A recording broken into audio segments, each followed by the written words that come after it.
Welcome to Civil War Digital Digest. I'm Will. I'm on vacation, and on my way back I spent a weekend in another century, and coming back I'm stopped in Franklin, Kentucky and visiting with my friend Patrick Craddock. We've tried to do this episode for about 6 years, I think. Sometime. Well, okay, finish line today. Patrick owns the Craftsman's Apron. If you are a Freemason, you may have heard the name of this company making high-quality Masonic regalia for people in the fraternity. There's an intersection. We talk about connection in the digest. That intersection is Freemasons in the American Civil War and their regalia. Yes. Why don't you set it up for us? What is, for people who aren't Masons, what is Masonry? Freemasonry is a male fraternal organization that has a long enough history to where we can't really say exactly when it started. Initially organized as an organization with various lodges in London was 1717.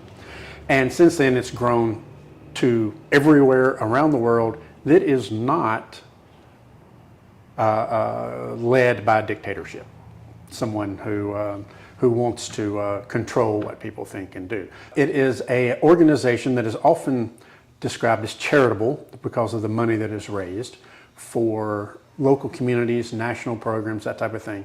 But I like to think of Masonry more as an opportunity to learn for me to open my mind, for me to dispel any type of prejudice that I may have had in the past, whether it was something I thought or an action that I did. And so Freemasonry is ancient in its organization, philanthropic in design. The process of becoming a Freemason is done through typically 3 degrees that institute allegorical lessons to the individual, the initiate going through it. Well, people see the square and compass on a building, but when you look at a human, probably the largest badge that a man will ever wear of a Mason is his apron, and we see tons of them behind you. Yes. Talk to me about the significance of the apron and the significance of the artistry on the apron. There is a wonderful evolution of the Masonic apron from its earliest times to today, and it has gone through a number of changes for the men of the time frame that wore it. Typically, the Masonic apron is a very symbolic garment. It's designed to represent the apron that an operative stonemason would wear to protect his clothing. And when we say an operative Mason, we're talking somebody who actually stacks bricks, makes stones, a wall, builds cathedrals, that type of thing. As Freemasons, we wear it as a symbolic garment to remind us of how we should conduct ourselves with ourselves and with all humanity. Before the Civil War, there was no criteria for the shape, size, design, coloration of a Masonic apron. So the individual also had to provide his own regalia. It was not given to him when he joined the lodge. And therefore he had the ability to custom design the things.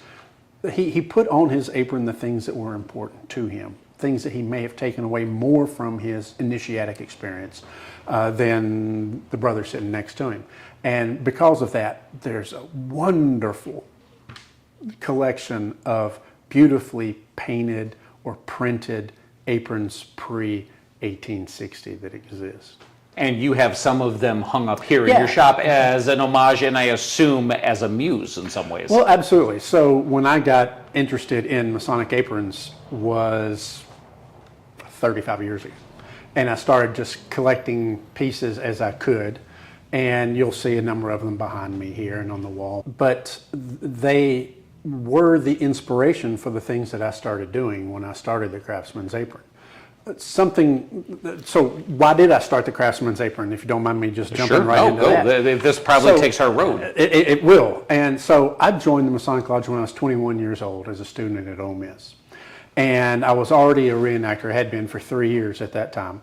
And the unit that I was in for that time period was authentic. If it wasn't the right construction, the right material, we didn't carry it, we didn't use it. So when I wanted to incorporate Masonry into my portrayal as a reenactor of the American Civil War, a living history, I looked for someone to make me a period correct apron. And you found? I found no one who knew what I was talking about and no one who thought that they could make it. I was living in an apartment. Literally, there was a wonderful widow lady that was living next to me. I asked her if she could sew an apron. She did, and I started hand painting aprons. Do you still have that apron? I don't. My apron the first one that I hand painted, I actually gave as a gift to Aberystwyth Lodge 1072 in Wales, just as a memento for everything that they did for me when I lived overseas. They took in a brother who no one knew but made him feel at home. And so that first apron is now in that lodge in Wales. But I have one of the other first two aprons that I did. Painted three at the same time. I gave them away as tokens of friendship and brotherly love.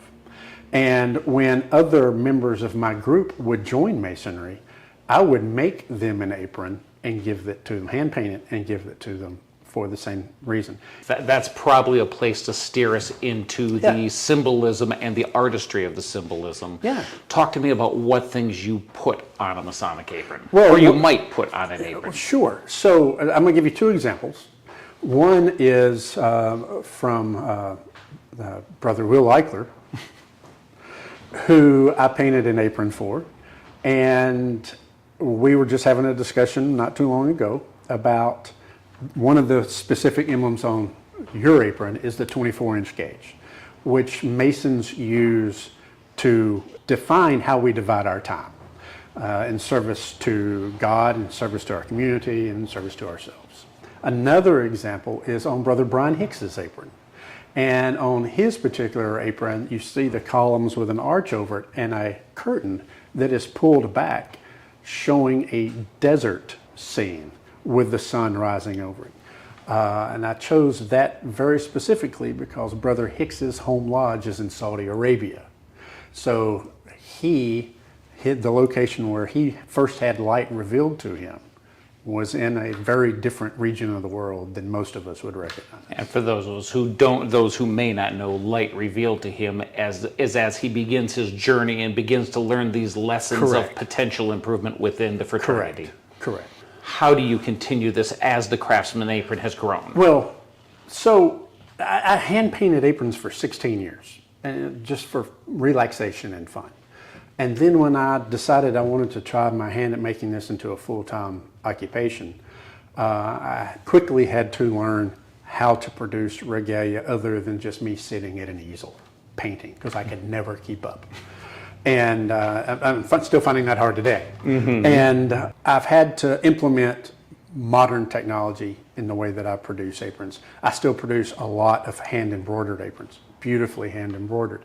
But I now use a digital technology for the painted aprons that I use, so I can consistently produce the exact same image versus me painting it, which I could never consistently produce an image over and over and over.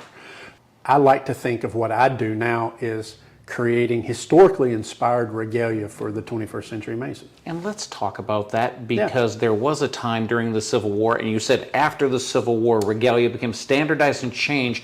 For those who aren't in the fraternity, so they see where the artistry goes, talk to me about that change, because I see Craftsman's apron as a bit of a resurgence to some of the traditions that I love from the Civil War era. Absolutely. The aprons produced before the Civil War were very personalized. They were made for that individual. They weren't made for a mass market.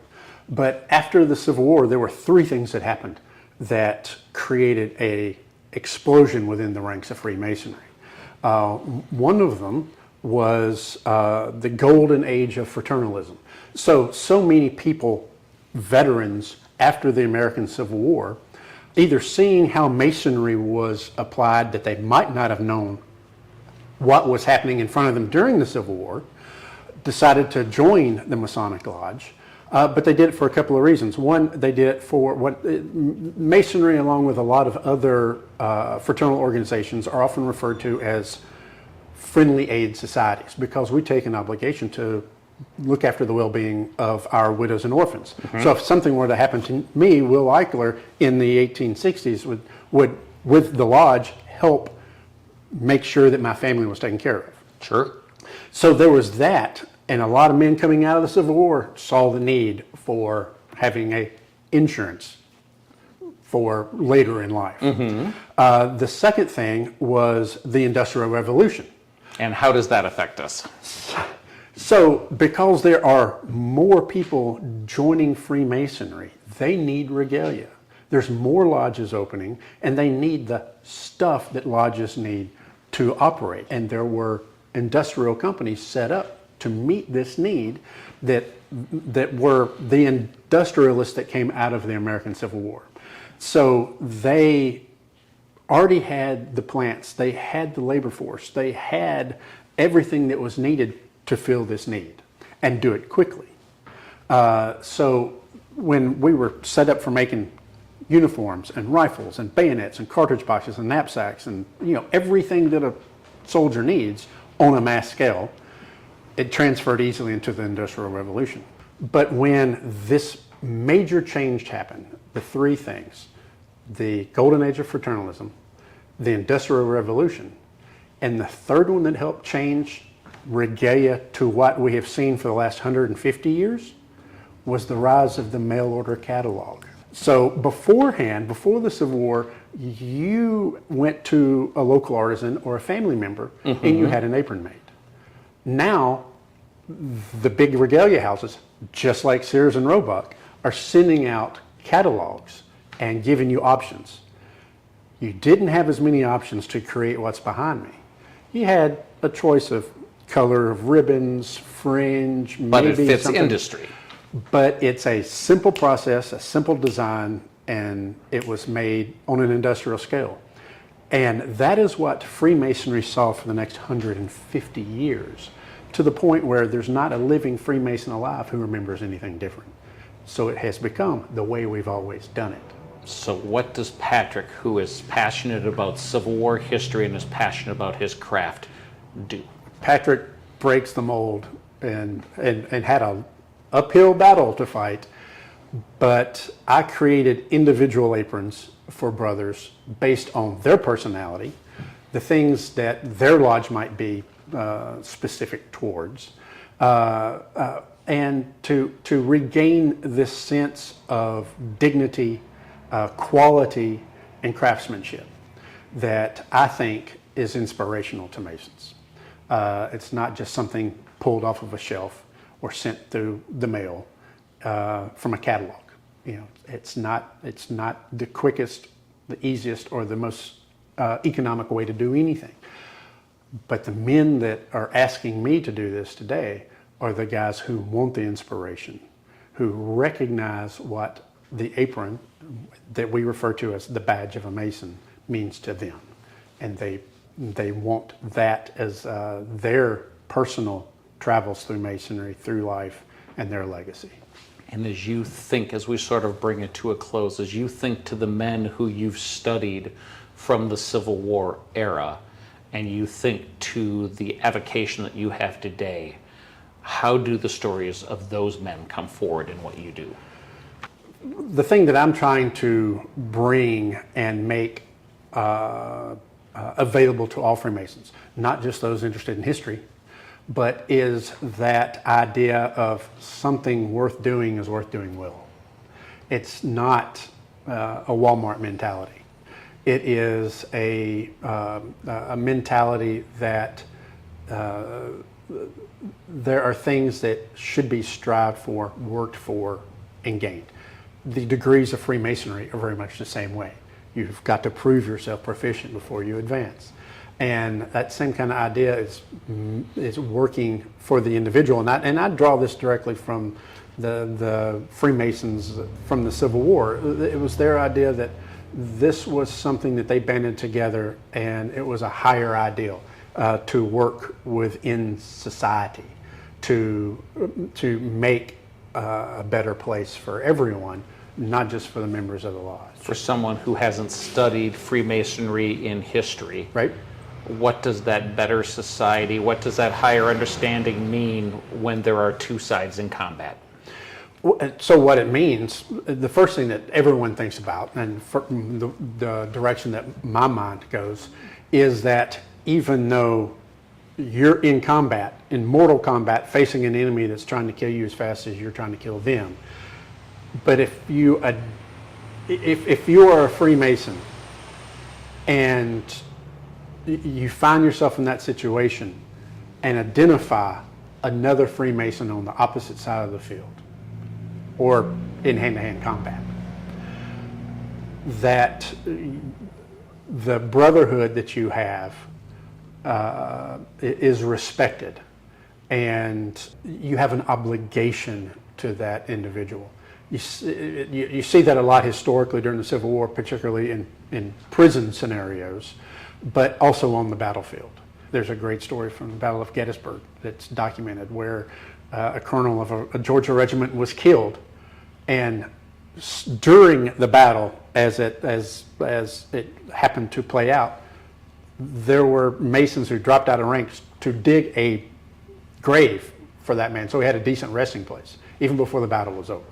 Freemasonry, this fraternal group, allows men from any geographic region with no similarities from where they're from, the way they grew up, the conditions that they live in, the religions that they practice, to meet and accept each other as equals, and to appreciate that man as a human being more than just someone who's out there trying to kill you. Well, as we think about closing, obviously the conversation is about beautiful artistry, how it fits in the Civil War. Right. It may feel like somebody wants to run out and explore this. What does a man need to do? So, Freemasonry never recruits. A man has got to approach the lodge, Freemasonry, from his own free will and accord, born from an interest of bettering himself. If someone comes to you and says, I want you to join my lodge, don't join that lodge. That's because that's not what Freemasons do. There is no, hey, I need you to come to this lodge. No. Freemasonry will be here, and when that man is ready to explore Freemasonry, it will be ready for him to then knock on the door to Freemasonry and ask to meet the brothers there, to learn more about the lodge. But don't ever think that the lodge is going to come to you and say, "If I got the thing for you." Perfect. Final question for you. In your 30 plus years of combining Civil War history, living history, and Masonry, share a memory with me when those collide. At the reenactment of the Battle of Franklin in 1989, the 125th reenactment, made a banner that took a line from ritual, and I walked it through the Confederate and the Federal camps, and we had an impromptu get-together. It was not a lodge meeting, it was just a meet and greet after dark in the built Carter House on the battlefield. And I still remember that because it was my first experience of really combining my interest in Civil War history, reenacting, and Masonry from the time period. And how many men came? Probably about 30. I don't remember the exact number. But one of the most remarkable things that I will always remember was at the 160th reenactment of the Battle of Shiloh. We did the 15th Iowa Regiment, 510 rifles on the field. And it was unseasonably hot. And we're marching from Pittsburgh Landing to the reenactment field, which is all the way across the battlefield and then a little bit further. And by the time we got there, we were starting to have some heat casualties. One of these casualties was an officer in the regiment who I knew to be a brother, who went down with the heat. And I was on the horseback, and I turned to another brother I knew who was an EMT and said, I need you to take care of him. And he said, don't say anything else. And that brother was taken to an aid station, made sure that he was, and the brother that went with him missed a good bit of it because he wanted to make sure that that guy was taken care of. And that was a very Masonic experience for me, to know that I didn't have to say anything else. They knew each other to be Masons, and I could continue my job as a wing commander for the regiment. Fantastic. A story of charity, a story of camaraderie. Patrick, thank you for welcoming me. Folks, will say this, you see the apron on the suit form in the background as Patrick talked about mine for the first time since 2009 when I had it made. I've been able to bring it back to the Craftsman's apron. It's a bit of a homecoming for that small badge, but we talk about connection, we talk about camaraderie, we talk about community, we talk about fraternity. It was something for the men there. Today, it's another way that we find a connection to Civil War history. Thanks for spending time with it. We'll see you soon.